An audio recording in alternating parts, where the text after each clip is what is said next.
Today we're moving on to sketching sine and cosine with horizontal and vertical translations, combined with all the things we've already talked about in the first lesson with sketching sine and cosine.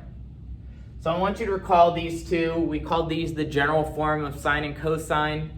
We're going to throw in h values, which are horizontal shifts, k values, which are vertical shifts, and I want you to remember that to find the equation of the midline, it's y equals k. It's whatever that vertical shift is. Okay, if there's no vertical shift, then the midline is y equals 0. So the second thing that I want to talk about is the difference in notation that we use with trig functions. So I want you to look at y equals 4 plus 3 cosine 2 theta and compare that with y equals 3 cosine 2x plus 4. And the question I have is, are those the same or are those different? Well, the answer is these are exactly the same. Okay, it doesn't matter if the plus 4 is at the beginning. Well, this is a positive 4 plus 3. This is a positive 3. We don't write plus 3 cosine 2x. No negative sign here means that we assume that it's positive. So it doesn't matter if the positive 4 comes in the front or the end. These are equivalent functions. All right? Now the second thing, what if we had 3 cosine of 2 times x minus pi over 2 versus y equals 3 cosine of 2x minus pi over 2? Well, let me show you what this one actually can be written as. We can write this as 3 cosine and then distribute the 2 into the parentheses. So this is equivalently written as 3 cosine parentheses 2x minus pi, because 2 times pi over 2 is just pi. So you can see if it's written in this form that these are different or not the same.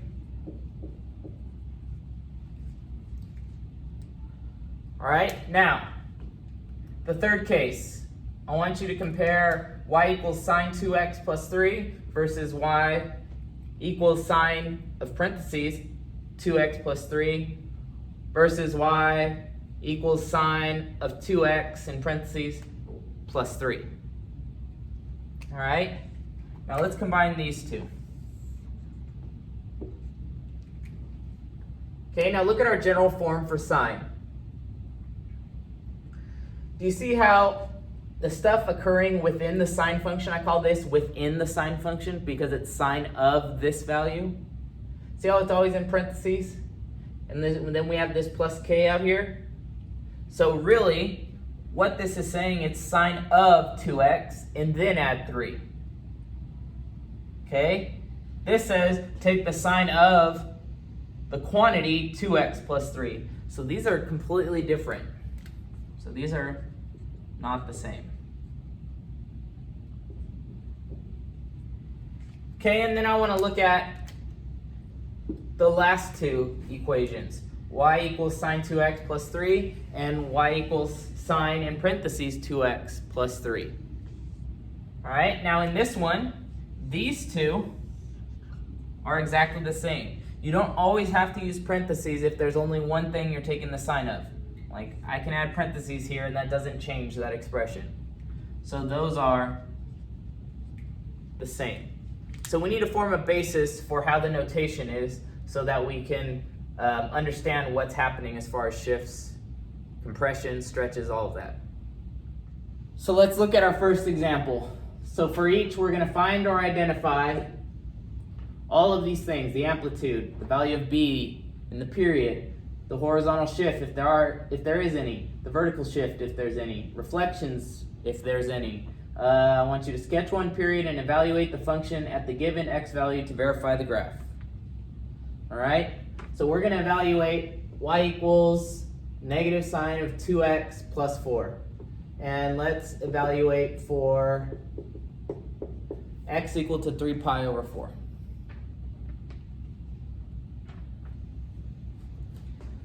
All right, so let's start from the top. What is our amplitude? To find our amplitude, we look at the value of A. A is 1 here, or it's -1, but we take the absolute value. It's only positives for the amplitude, so the amplitude is 1. So the amplitude is 1. Remember, that's the distance from the midline to the max, or to the min. Okay, B, the period. Our B value is 2. So our period is going to be 2 pi divided by that B value. So our period is going to be pi, so our period has gotten shorter. All right, C, part C, are there any horizontal shifts? There are no horizontal shifts, so I'm just going to write none. D, vertical shifts. There is a vertical shift of 4. There's a K value of 4. So shift up 4. Okay, now I didn't have you do this, but I'm going to put it on here because I'm going to use this. The midline is going to be y equals 4. All right, that's going to be important when it comes to drawing our graph, so I'm going to put it down even though I didn't ask for it. All right, E, are there any reflections? That negative reflects over the x-axis.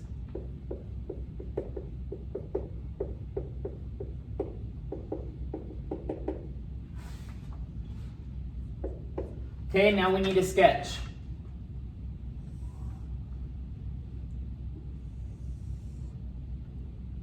All right, stand on this side. I'm going to put my parent graph.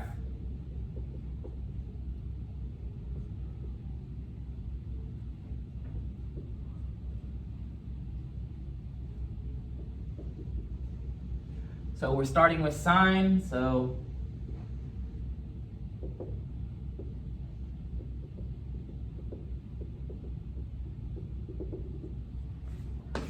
there's my parent. Now I need to add in all the stuff that's occurring with this function, and I'm going to do that. And let's try blue. All right, so I'm going to start with the midline. Okay, the midline is at y equals 4, so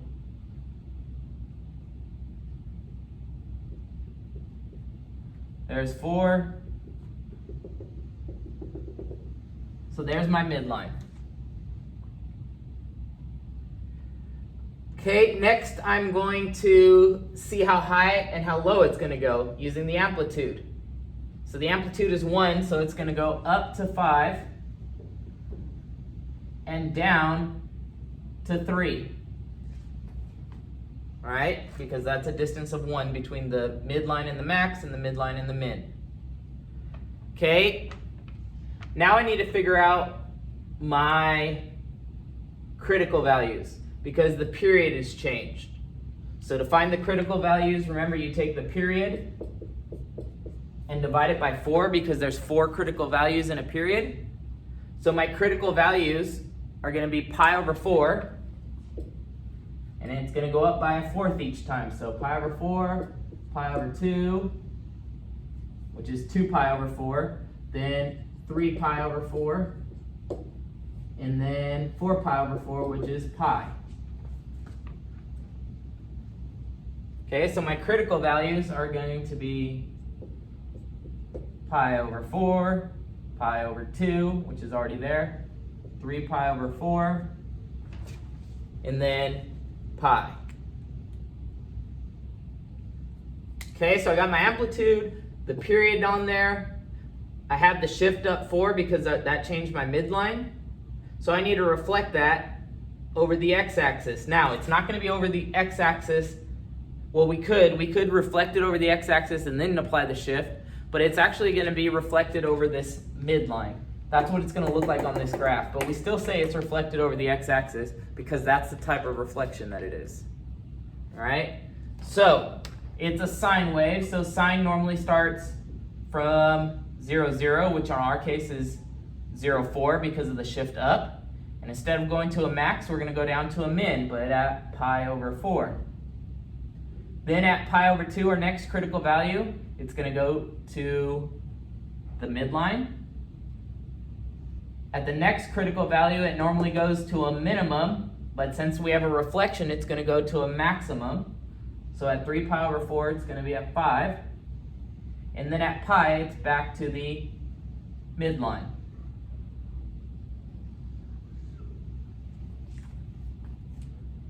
So there's our graph.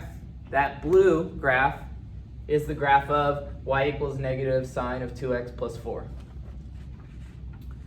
All right, now to verify our graph, according to our graph, when x is 3 pi over 4, okay, we should get 5 as an output. And if we drew this graph correctly, when we evaluate at x equals 3 pi over 4, we should get an output of 5. Let's see if that happens. So evaluating, squeeze it in right here, we have y is equal to negative sine of 2. Now I'm going to use parentheses because I'm substituting here. So it's going to be, sorry I'm out of frame. Hopefully you can still hear me. Sine of 2. Here, let me do it over here. Over here is better. Y equals negative sine of 2 times 3 pi over 4 plus 4. I need another parenthesis there. All right?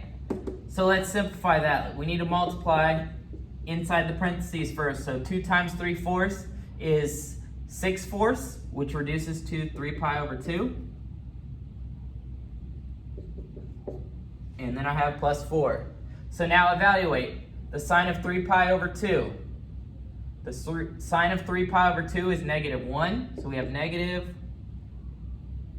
1 times the sine of 3 pi over 2 is negative 1. This negative is from this, or this negative 1 is from the negative out in front of here. And then we have plus 4. So negative 1 times negative 1 is 1. Plus 4 is 5. And our graph tells us that. All right, so let's look at another example. We have y equals cosine of 3x minus pi over 2. And we got to evaluate it at x equals 2 pi over 3 to verify our graph.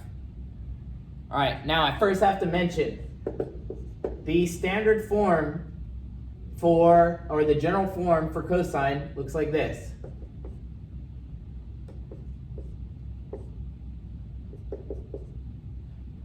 Notice b has been factored out of x minus h.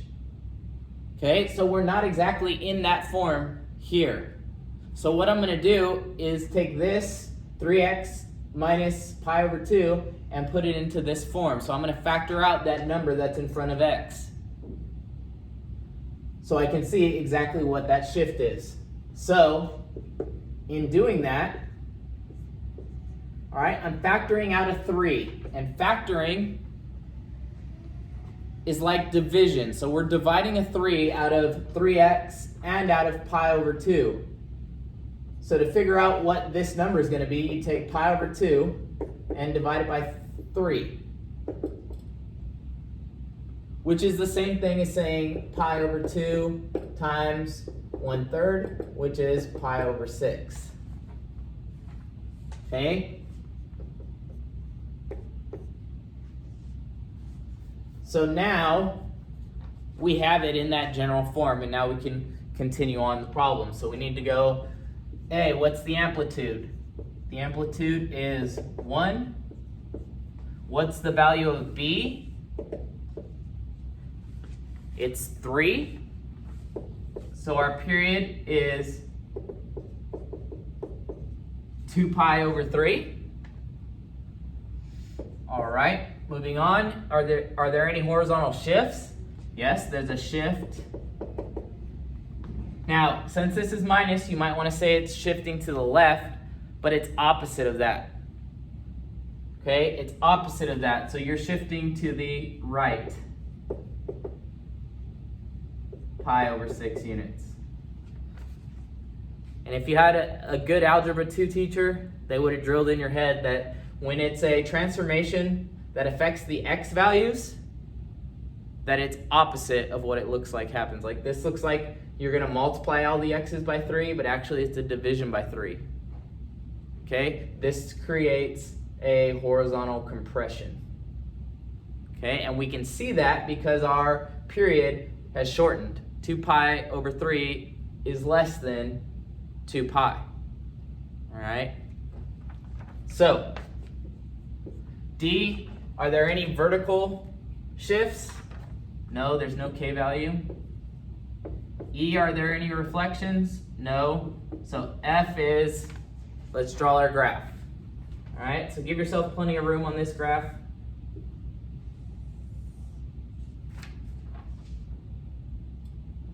I'm going to start it further over.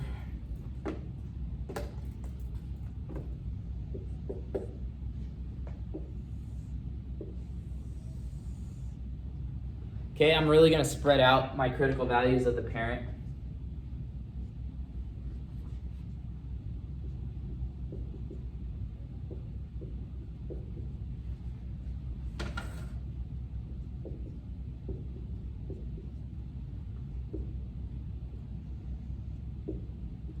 And this is cosine, so it starts at a max, goes down to a 0, min, 0, and ends back at a max. All right, so what I recommend to do when you have shifts is to do this in 2 steps. Okay, don't try and do the graph all in 1 step. I believe that gets too difficult. So what I do is draw the graph with just the period change. Okay, and then make another dotted graph and then shift that graph. Okay, so here's what it would look like. All right, to figure out the critical values without the shift, you take 2 pi over 3 and divide it by 4.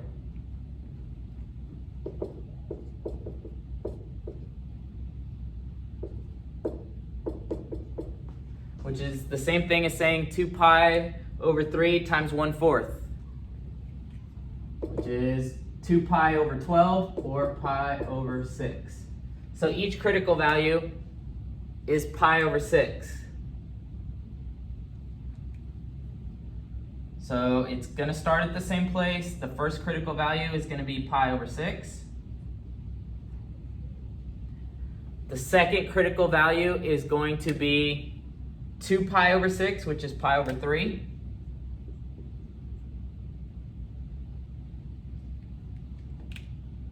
The next critical value is going to be, this was 2 pi over 6, 3 pi over 6, which reduces to pi over 2. So let me move this over a little bit so this looks even.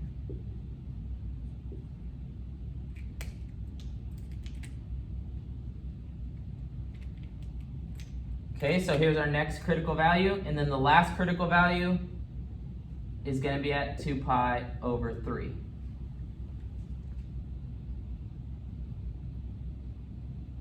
All right, so now let's sketch what that graph's going to look like. It has the same amplitude, it has the same midline because there's no vertical shift, so it's going to look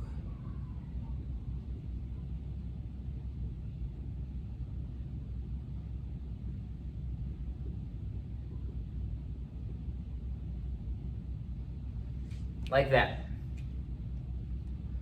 Okay, well that's not our final graph here because we haven't taken into account the shift right of pi over 6 units.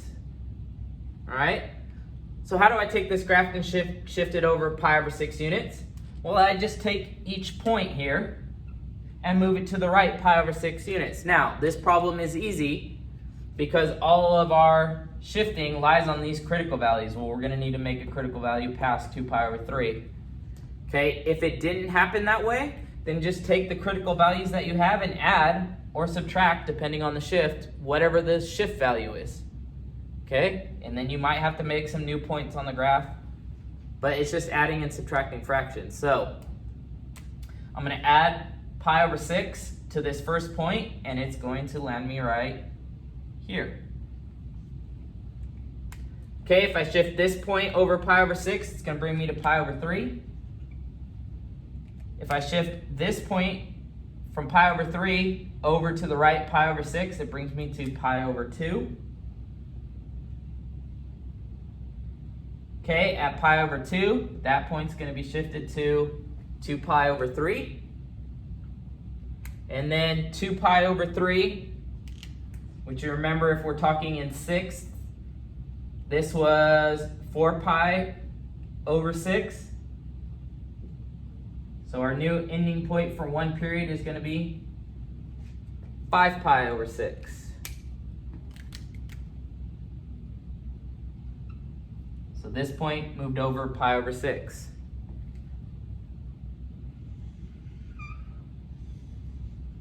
So there's our final graph over one period. All right, so it does take a few more steps to do ones with horizontal shifts, but if you take it in sections, I think it's manageable. Okay, now just to check our graph, we want to see what the value of the graph is at 2 pi over 3. According to our graph, it should be 0. Let's check it out.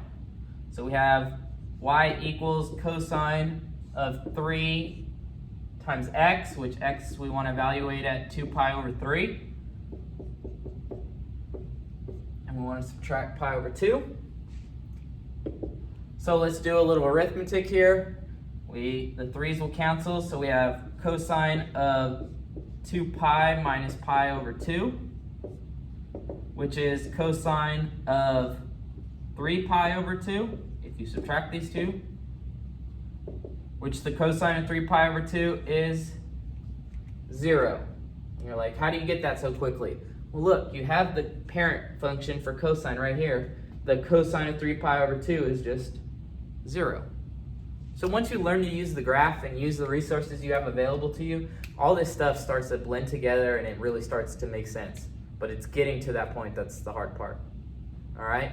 So you have an assignment that's eight of these graphs. They're not all horizontal shifts.